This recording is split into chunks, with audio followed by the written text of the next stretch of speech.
This is Makatbong United Methodist Church Podcast. Jesus-centered, making disciples.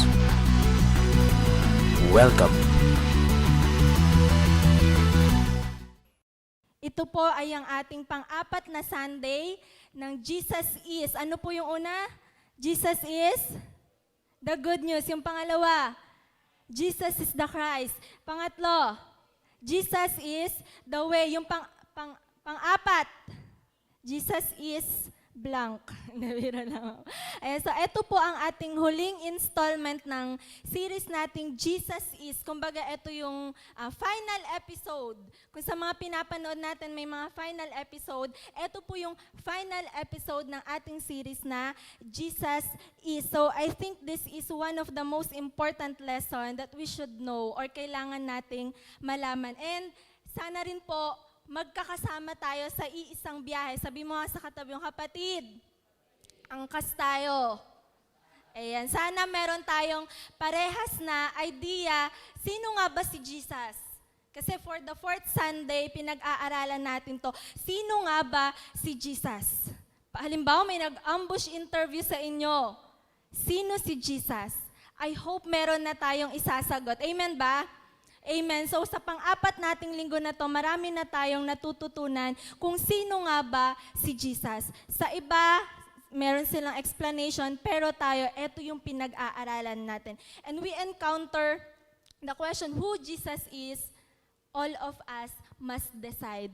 All of us, pakisabi nga po, all of us, kailangan natin mag-decide, sino nga ba si Jesus para sa akin? Kaya kalabitin mo yung katabi mo, kapatid. Huwag kang papaiwan. Huwag kang papahuli. Sama-sama tayo. Amen ba? Amen. At sa pagtuklas pa natin, kung sino nga ba si Jesus, nakadepende lang din naman yan sa Bible. Sino po dyan ang may Bible? Ikaway-kaway naman natin dyan. Even electronics. Ayan na, cellphone na. Ayan. So, paano nga ba natin nakikilala si Jesus? Yung pinag-aralan natin, Jesus is the good news, yung tatlo na yon, nakabatay lang din po yon sa Biblia. Amen ba? Amen. So, I hope excited tayo na makilala pa natin si Jesus. Amen ba? Sino pa dito ang excited malaman makilala si Jesus? Ayaw, ganito, parang ang excitement po pala natin pagka makikilala na, parang pagtutuklasin natin si Jesus it's like opening a love letter. Sino na po nakatanggap ng love letter? Ako po kasi hindi pa eh. Juro lang. Juro lang. Hindi. Sino na po dito nakatanggap ng love letter? For example, dun sa love letter inabot, to you from your crush. Diba? Parang, ano yung unang nararamdaman mo pag binigyan ka ng love letter? Ha? Masaya? Excited? Bubuksan mo ba ito uli o itatago mo muna? Next week na lang? Next week ko na lang siya bubuksan? Hindi, di ba? Pag may nag-abot sa'yo, pupunta ka sa isang sulok na ikaw lang, tapos babasahin mo, what if today merong love letter? Sharan! Diba? Sino excited magbukas? Siyempre, ako. Hindi, joke. So, etong love letter na to is from Jesus. What if you receive a letter from Jesus? Ano yung gagawin mo? Are you excited to open it? Or, ay, si Jesus lang pala. Next time na lang. Next time ko na lang bubuksan si Jesus. Busy ako mag-Facebook. Busy ako dito. So, ang pagkilala pala natin kay Jesus is like opening a love letter. Love letter sa atin to ng Panginoon. Amen ba? Amen. Ito yung love letter sa atin ng Panginoon.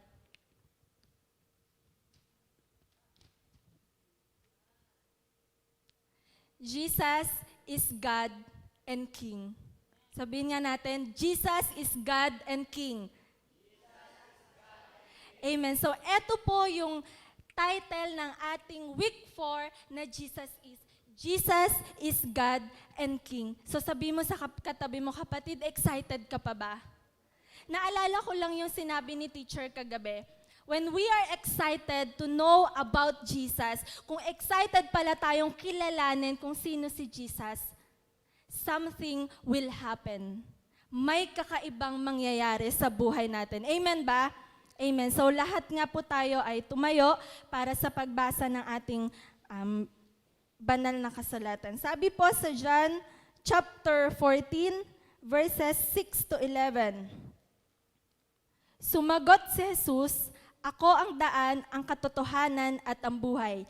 Walang makapupunta sa Ama kundi sa pamamagitan ko. Kung ako'y kilala ninyo, kilala na rin ninyo ang aking Ama. Mula ngayon ay kilala na ninyo siya at inyong nakita." Sinabi sa kanya ni Felipe, "Panginoon, ipakita po ninyo sa amin ang Ama at masisiyahan na kami." Sumagot si Jesus, "Matagal na ninyo akong kasama, Felipe. Di yata't hindi mo pa ako nakikilala. Ang nakakita sa akin ay nakakita na sa Ama. Bakit mo sinasabing ipakita mo sa amin ang Ama? Hindi ka ba naniniwalang ako'y sumasa Ama at ang Ama'y sumasa akin? Ang mga salitang sinasabi ko ay hindi ko sinasabi sa ganang aking sarili. Ang Amang sumasa akin ang gumaganap ng kanyang mga gawain. Maniwala kayo sa akin, ako'y sumasa Ama at ang Ama'y sumasa akin. Kung ayaw ninyong maniwala sa sinasabi ko, maniwala kayo dahil sa mga gawang ito." Tayo po'y manalangin. Panginoon, salamat po for your words. Panginoon ko na Lord, binubulay-bulay namin ngayon. Lord, naniniwala ako magiging kalakasan namin yung mga salita mo as we rediscover again kung sino ka, that you are a God and King, Panginoon. Lord, gabayan mo kami. Ikaw ang magbigay ng mensahe mo. At Lord, maging pagpapala to sa amin. Lalabas kami na Lord, punong-puno ng kapayapaan at kasiyahan. Maraming salamat po sa gabing ito. In Jesus' name, amen. So maaari na po tayong maupo. Ayan. So sabi mo sa katamang kapatid, God bless you. Amen. So, sabi ko nga po kanina, ang last series natin for today is Jesus is God and King. God and King. Number 1, Jesus is one with the Father. Sabi po sa John 10:30, "Ako at ang Ama ay iisa." Sinabi po ni Jesus, "Ako at ang Ama ay iisa." Pag sinabi natin Diyos, a Father is undeniably God. Tama ba? Pag sinabi natin ang Ama, siya yung Diyos. Pero pag nagtanong, si Jesus, Father ba siya? Father din ba si Jesus? Siya din ba yung tinutukoy na Father? Ayan po, maliwanag pala. Sa John 10:30, "Ako at ang Ama ay iisa." Siguro tayo medyo parang nagre-review na, pero yung iba magre-react, ay hindi. Si Jesus, saka yung Ama, magkaibang tao. Pero maliwanag na sinasabi dyan sa John 10:30, "Ako at ang Ama ay iisa." Sabi ng Panginoon.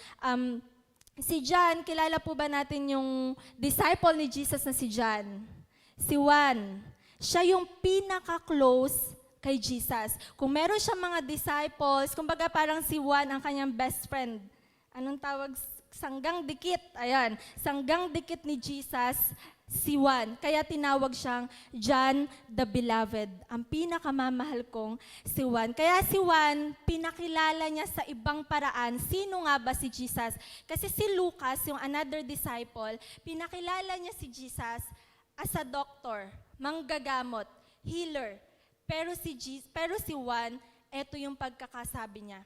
Sa pasimula pa ay naroon na ang salita, John 1:1, kasama ng Diyos ang salita at ang salita ay Diyos. Ulitin ko po, sa pasimula ay naroon na ang salita, kasama ng Diyos ang salita at ang salita ay Diyos. Sino po yung tinutukoy na Diyos sa verse na to?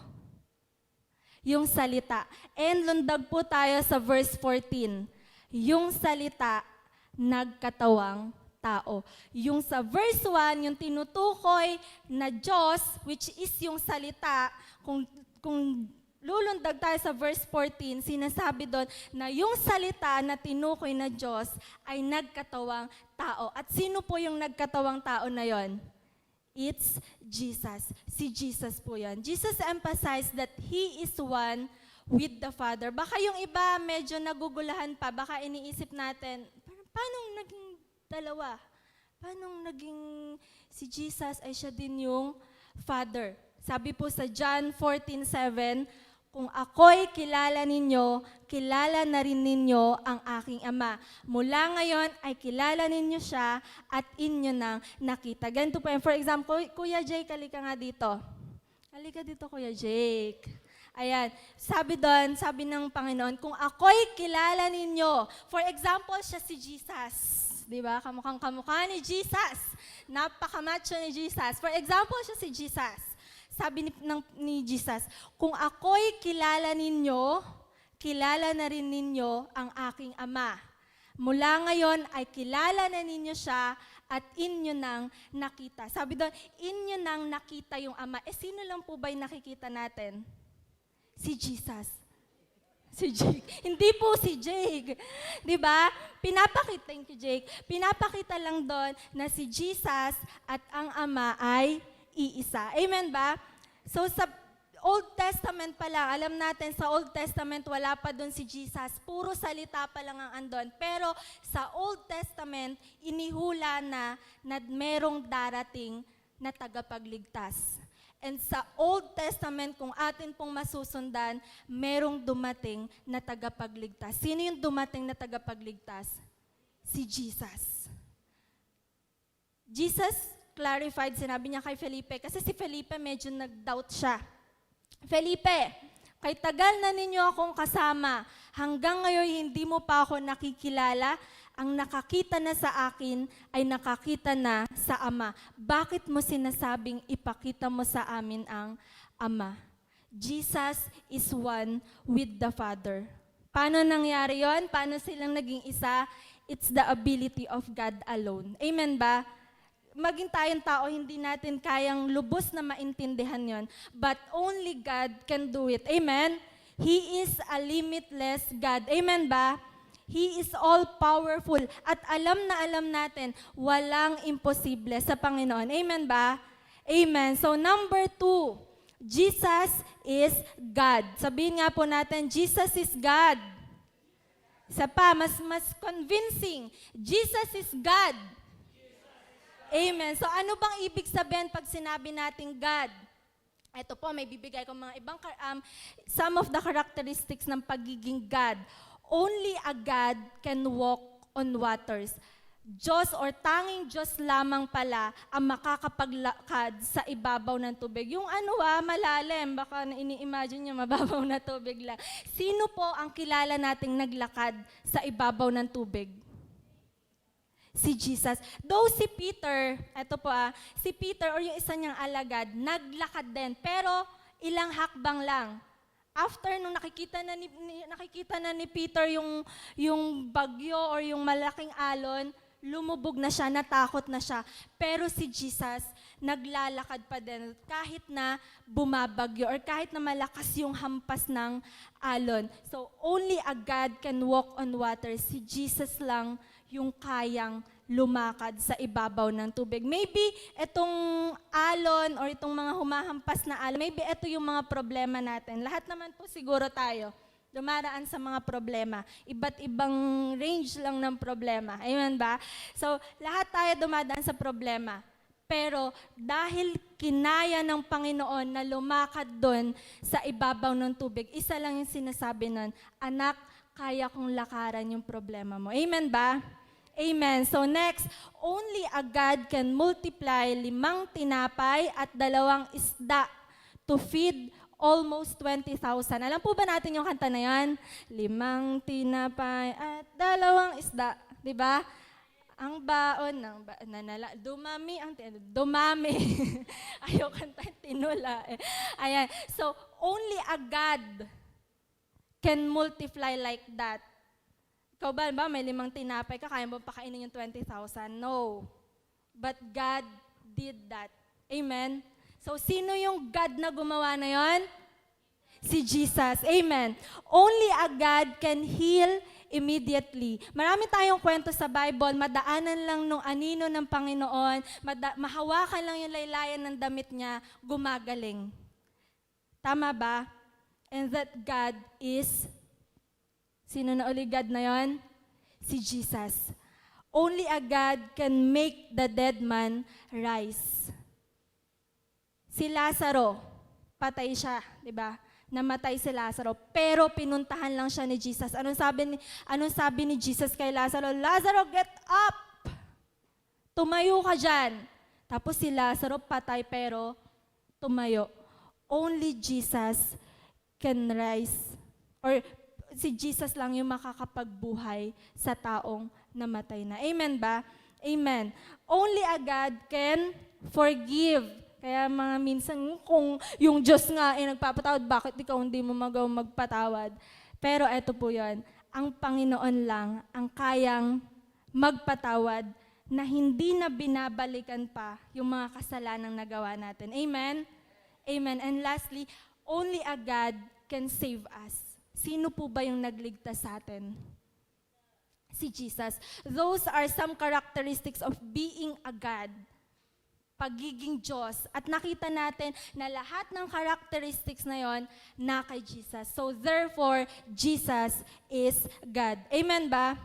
Amen. Sometimes, medyo maguguluhan tayo kasi yung iba naniniwala kay God, pero kay Jesus, hindi. Pinapaniwalaan nilang may Ama, may Diyos, pero pag sinabi na, si Jesus tao lang. Ganon. Meron lang po ako kwento. One time sa klasiko, doon kasi sa klasiko na yan, may iba't iba, may Muslim, may Jehovah, may Catholic, may INC, ano pa doon? May nag-iisang, out of 50 students, may nag-iisang Metodista. Ayan, then may activity sila, pina-activity ko sila. Sino yung Diyos na pinaniniwalaan ninyo? Pinasulat ko. Then pina-recite ko sa kanila sa harapan. Paano yung paniniwala nyo? Sino yung Diyos na pinaniniwalaan nyo? Then nagsagot sila. Sumagot yung iba. Ang pinaniniwalaan namin si Allah, si Jehovah, ang Ama. Ganun yung mga sagot nila. Buti na lang talaga may nag-iisa akong estudyanteng Metodista. Ang sinagot niya, Jesus. Yun yung sinasabi din or prophesy din. Merong darating na anti-Christ, hindi anti-God. Against sila kay Jesus Christ, pero sa Diyos, hindi. Ito, naaalala ko, sinasabi to ni Pasti. Ang tunay na born again ay yung kayang sabihin ang pangalang Jesus. Amen ba? Sabihin nga po natin, Jesus. Jesus.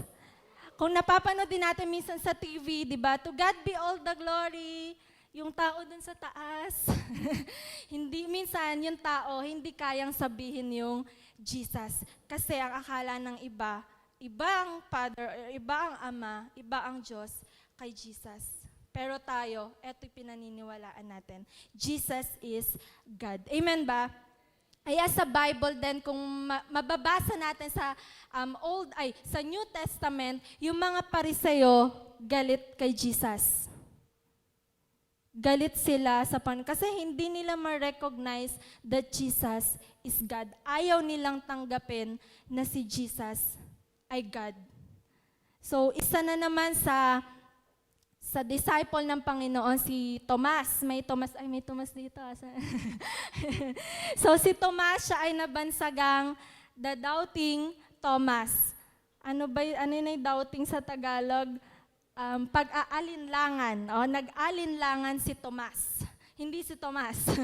Okay? So, yung time kasi na yon, after na nung mamatay si Jesus Christ at muling nagbangon, pinuntahan niya yung mga disciples niya. Pumasok siya doon sa lugar kung saan nagtitipon yung kanyang mga disciples. And sabi niya, peace be with you. Yun ang sabi ng Panginoon. Ngayon si Thomas, that time wala. Wala si Thomas.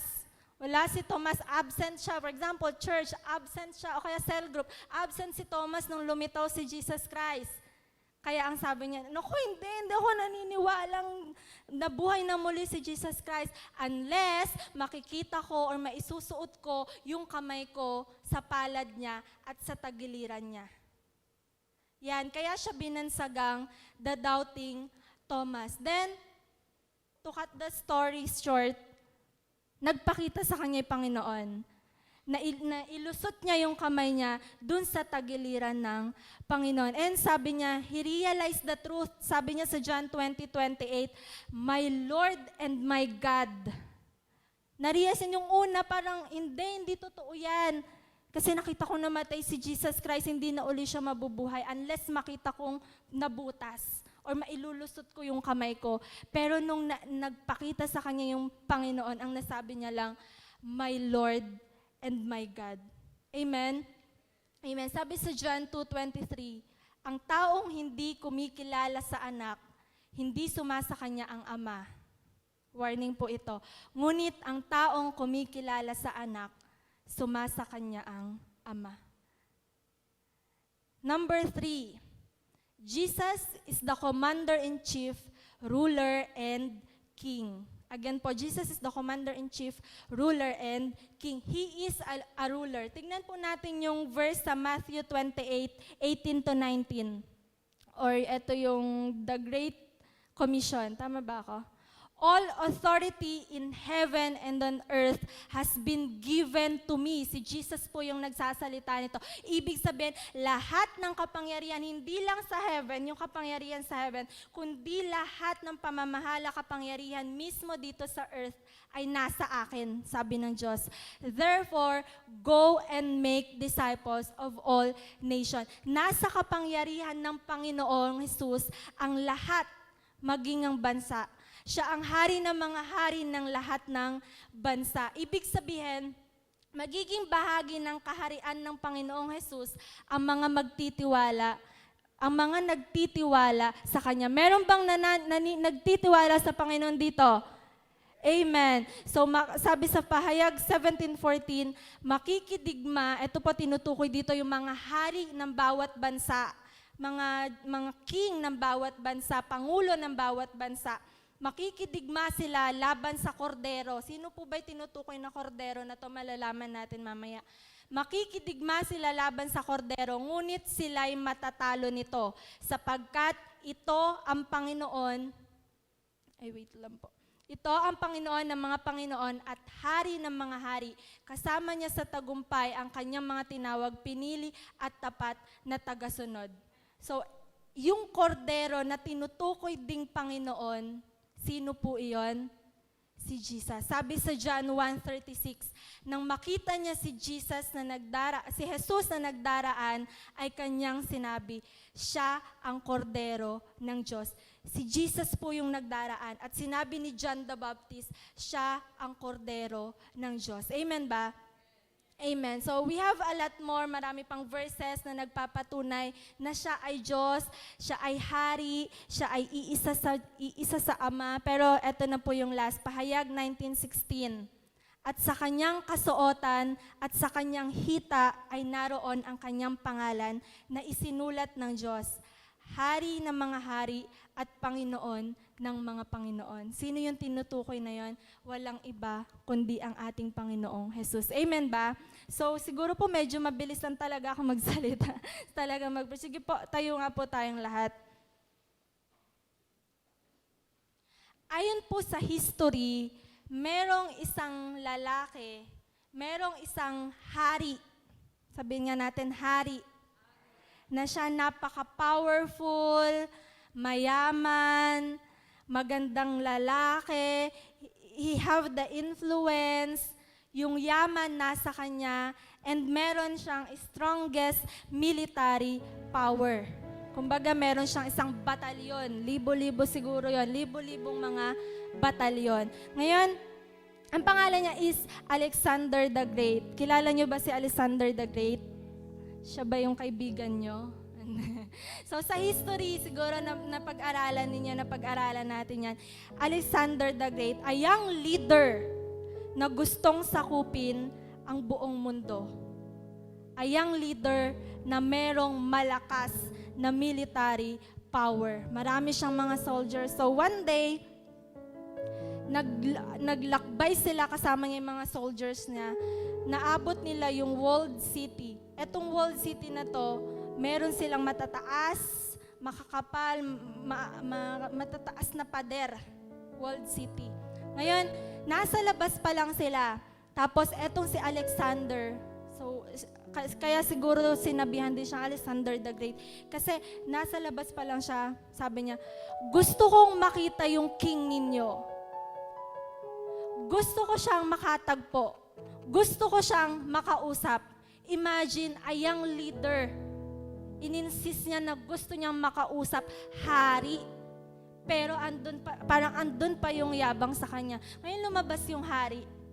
Nag-meet sila ni Alexander. I want you to surrender to me. Sabi ni Alexander sa king. Gusto kong sumuko ka sa akin kasama ng mga soldiers mo. So yung king, lang, parang hindi niya iniisip yon. Tumawa lang siya. Bakit naman ako susuko sa'yo? Diba? Parang imagine na nandun sila Alexander the Great sa kampo ng king. Pero sabi niya, gusto kong sumuko ka sa akin. Kasama yung mga soldiers mo. So, tumawa lang yung king. Kasi hindi naman sila maaano kasi nandun sila sa kampo nila. So, sabi nung king kay Alexander, bakit ko kailangang mag-surrender sa'yo? I-explain mo bakit kailangan kong mag-surrender kasama ng mga soldiers ko. Ngayon, nagpakita si Alexander. Kinomand niya yung mga soldiers niya mag-line, isang linya. Isang linyang derecho. Then yung nakalinya na, sabi ni Alexander, march. Nag-march siya yung mga kawal niya. Maya-maya, na-reach na ng mga soldiers niya, bangin. Isang hakbang na lang nila, pwede na silang mamatay. Kasi bangin. Pero ang utos ng commander-in-chief nila, ang utos sa kanila ni Alexander, march. Then tuloy-tuloy lang yung mga kawal niya. Hanggang sa 1, 2, at 3, na yung nalalaglag. Pero patuloy pa din. Pag nalaglag ka sa bangin, malamang patay ka. Pero patuloy pa rin sila. Nung siguro nakailan na, pinatigil niya, stop! Tumigil yung mga kawal sa pagmamarch. Ganon ka-powerful si Alexander. At ganon ka-dedicated, ka-committed yung mga soldiers na. That even death, kaya nilang harapin just to obey their king. Ngayon nagulat yung hari, yung inuutusan ni Alexander na sumurrender sa kanya. Nagulat siya kasi napaka-committed and dedicated nung kanyang mga soldiers. So natakot yung hari and sumurrender siya doon kay Alexander. So nakita natin gaano ka-dedicated and committed yung mga soldiers ni Alexander. Ngayon, meron din tayong king, tama ako? Meron tayong God. Yung king natin, hindi katulad ni Alexander na kahit mamatay ka, hahayaan ka. Hindi ganun yung king natin. Amen? Sa ibang king, siguro pagka hindi mo na sunod yung utos, na late ka sa meeting ninyo, patay ka. Pero yung king natin, hindi ganon. Amen? Are you willing to be as obedient to the ruler of the universe, si Jesus? Kagaya nung obedience na pinakita ng mga soldiers ni Alexander. Amen? Are you as dedicated and committed? Ang Panginoon, hindi naman po tayo ipapahamak. Amen ba? Gaya ng sabi ko, hindi niya hahayaan na mamamatay ka lang at wala lang siyang pake. Hindi. Pero pinakita lang dun sa illustration, merong mga taong committed at dedicated. And after nun, naipakita yung commitment and yung dedication nila, napasuko yung hari. Tayo kaya, paano pag naging alam ko committed and dedicated ang nandito ngayon, paano kaya pag mas naging committed and dedicated pa rin tayo sa Panginoon? Ano kaya ang pwedeng mangyari? Anong pwedeng mangyari sa church natin, sa bilang natin, pag mas naging committed and dedicated tayo? This is how they obey a king. Si Alexander the Great, tao lang. Amen? Tao lang si Alexander, pero kahit mamamatay na sila, sumusunod pa din sila.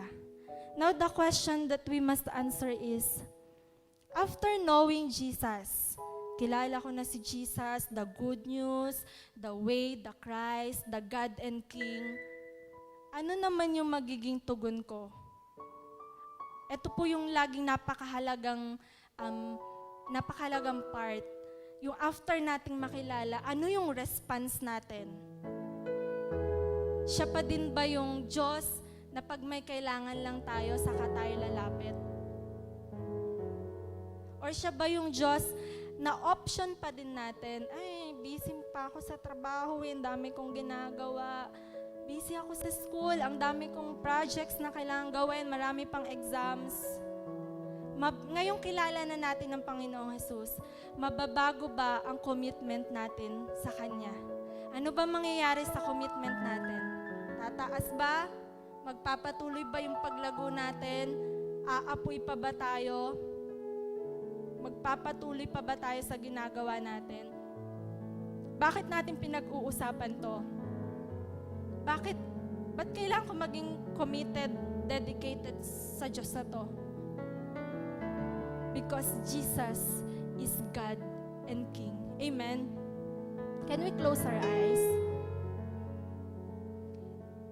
Si Jesus, bago siya ipinanganak sa sabsaban, isang sanggol na mahina, kasi sanggol pa siya, ipinanganak sa sabsaban. He is God and King. God and King na siya bago pa man siya ipanganak.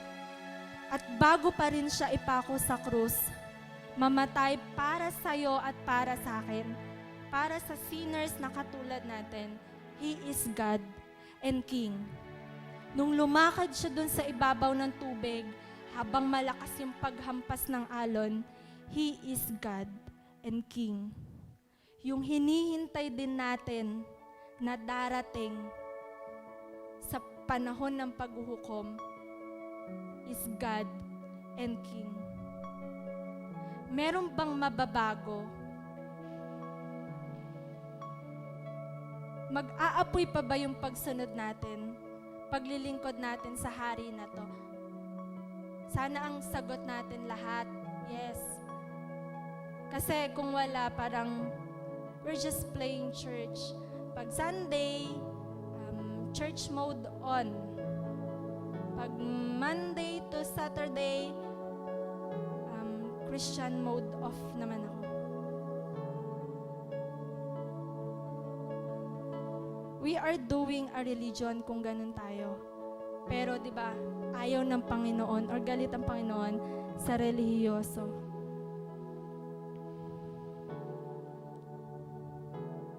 Ngayon, merong 82 million Methodists. Dami. Bakit kaya may nananatili pa rin 82 million Methodists today? Kasi nung una pa lang, meron nang naging committed, meron nang naging dedicated na ako susunod sa hari, susunod ako sa Diyos. And ngayon, meron pa ding naghahanap sa Jesus na to, sa healer, sa Savior na to. When we just obey this God and King. Let us pray. Lord, salamat po sa napaka-powerful na gabi na binigay mo sa amin. Thank you for, again, Lord, rediscovering sino ka ba talaga, sino ba yung Jesus na sinasamba namin. Thank you for revealing yourself that you are our God and King, Panginoon ko.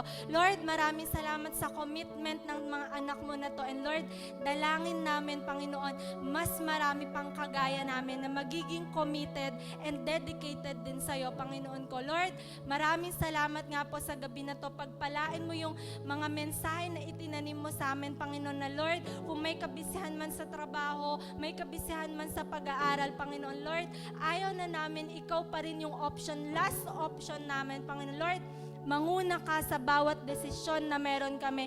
Manguna ka sa buhay namin, Panginoon, because you are our God and King. Maraming salamat.